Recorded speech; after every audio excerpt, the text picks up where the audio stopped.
Price the lord. Zion Bible quiz and program ചാനലിലേക്ക് എല്ലാ പ്രിയപ്പെട്ടവർക്കും വീണ്ടും സ്വാഗതം. ഇന്നത്തെ നമ്മുടെ പ്രോഗ്രാം ബൈബിളിലെ പഴയ നിയമ പുസ്തകമായ യോശുവയുടെ പുസ്തകത്തെ ആസ്പദമാക്കി തയ്യാറാക്കിയിരിക്കുന്ന ചില ചോദ്യങ്ങളാണ്. നമുക്ക് വേണ്ടി ചോദ്യങ്ങൾ തയ്യാറാക്കിയിരിക്കുന്നത് സിസ്റ്റർ അന്നമ്മ ജോസ്. നമുക്ക് ചോദ്യങ്ങളിലേക്ക് പോകാം. ആദ്യത്തെ ചോദ്യം: നിന്റെ ജീവകാലത്തൊരിക്കലും ഒരു മനുഷ്യനും നിന്റെ നേരെ നിൽക്കയില്ല. ഇത് യഹോവ ആരോടാണ് പറഞ്ഞത്? ഉത്തരം: യോശുവയോട്. യോശുവയുടെ പുസ്തകം 1-ാം അധ്യായം 5-ാം വാക്യം. അടുത്ത ചോദ്യം: നിയമപ്പെട്ടകം ചുമക്കുന്ന ലേവ്യർക്കും പുരോഹിതന്മാർക്കുമിടയിൽ എത്ര അകലമുണ്ടായിരിക്കണമെന്നാണ് യോശുവ പറഞ്ഞത്? ഉത്തരം: 2000 മുഴം അകലം. യോശുവയുടെ പുസ്തകം 3-ാം അധ്യായം 4-ാം വാക്യം. അടുത്ത ചോദ്യം: യോശുവ രഹസ്യമായി ഒറ്റുനോക്കേണ്ടതിന് എത്ര പേരെയാണ് അയച്ചത്?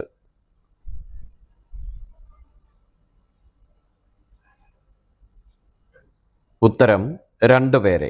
യോശുവയുടെ പുസ്തകം 2-ാം അധ്യായം 1-ാം വാക്യം. അടുത്ത ചോദ്യം: ശപഥാർപ്പിത വസ്തു സംബന്ധിച്ച് അകൃത്യം ചെയ്തത് ആരായിരുന്നു?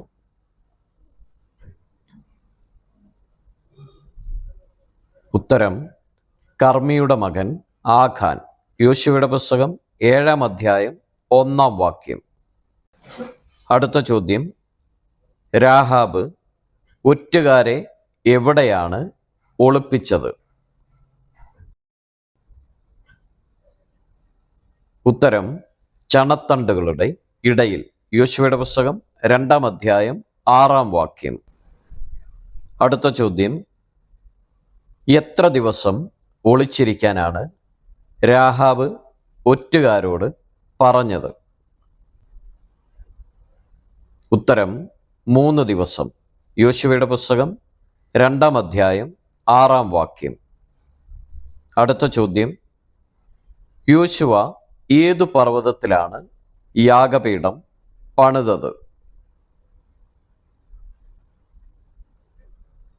ഉത്തരം: ഏബാൽ പർവ്വതത്തിൽ. യോശുവയുടെ പുസ്തകം 8-ാം അധ്യായം 30-ാം വാക്യം. അടുത്ത ചോദ്യം: ആഖാൻ കൊള്ളയിൽ എന്തെല്ലാമാണ് മോഹിച്ച് എടുത്തത്?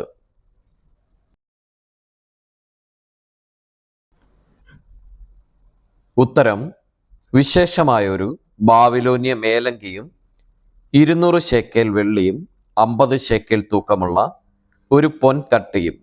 യോശുവയുടെ പുസ്തകം 7-ാം അധ്യായം 21-ാമത്തെ വാക്യം. അടുത്ത ചോദ്യം: ഏതു ദിവസമായിരുന്നു യോശുവ സൂര്യനെയും ചന്ദ്രനെയും നിശ്ചലമാക്കിയത്?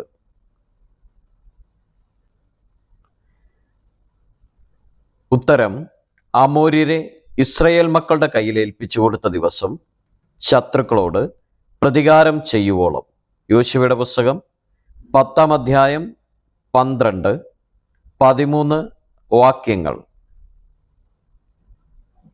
അടുത്ത ചോദ്യം: ഏതു തരത്തിലുള്ള കല്ലുകൊണ്ടാണ് യാഗപീഠം പണിതത്?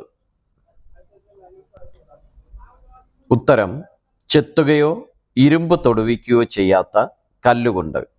യോശുവയുടെ പുസ്തകം 8-ാം അധ്യായം 31-ാമത്തെ വാക്യം. അടുത്ത ചോദ്യം: നമ്മുടെ ദൈവം എങ്ങനെയുള്ള ദൈവമാണ്?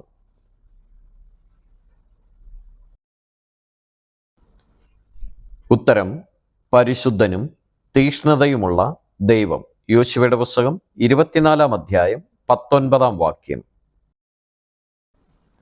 അടുത്ത ചോദ്യം: ഏതു രാജാവാണ് ലാഖീശിനെ സഹായിപ്പാൻ വന്നത്?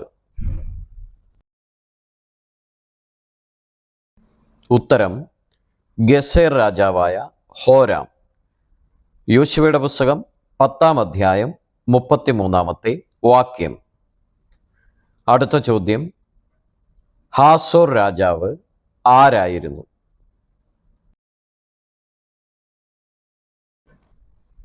ഉത്തരം യാബീൻ. യോശുവയുടെ പുസ്തകം 11 അധ്യായം 1 വാക്യം.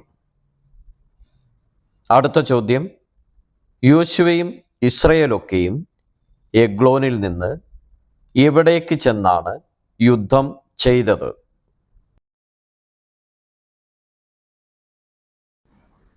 ഉത്തരം ഹെബ്രോനിലേക്ക്.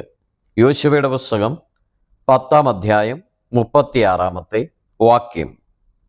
അടുത്ത ചോദ്യം, ഇസ്രയേൽ മക്കളും സഭ മുഴുവനും എവിടെയാണ് ഒന്നിച്ച് സമാഗമന കൂടാരം നിർത്തിയത്?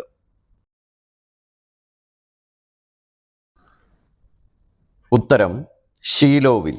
യോശുവയുടെ പുസ്തകം 18 അധ്യായം 1 വാക്യം. അടുത്ത ചോദ്യം, യോസെഫിൻ്റെ ആദ്യജാതൻ ആരായിരുന്നു? ഉത്തരം മനശ്ശെ. യോശുവയുടെ പുസ്തകം 17 അധ്യായം 1 വാക്യം.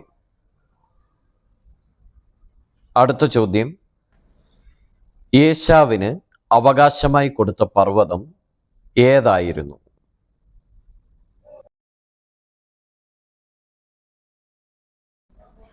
ഉത്തരം സെയീർ പർവ്വതം. യോശുവയുടെ പുസ്തകം 24 അധ്യായം 4 വാക്യം. അടുത്ത ചോദ്യം, കാലേബ് ദേശം ഒറ്റുനോക്കുവാൻ പോയപ്പോൾ എത്ര വയസ്സായിരുന്നു? ഉത്തരം 40 വയസ്സ്. യോശുവയുടെ പുസ്തകം 14 അധ്യായം 7 വാക്യം. അടുത്ത ചോദ്യം, രണ്ടാമത്തെ നറുക്ക് ഏതു കുടുംബത്തിനാണ് കിട്ടിയത്? ഉത്തരം ശിമയോനും മക്കളുടെ ഗോത്രത്തിനും. യോശുവയുടെ പുസ്തകം 19 അധ്യായം 1 വാക്യം. അടുത്ത ചോദ്യം, അഞ്ചാമത്തെ നറുക്ക് ഏതു കുടുംബത്തിനാണ് കിട്ടിയത്?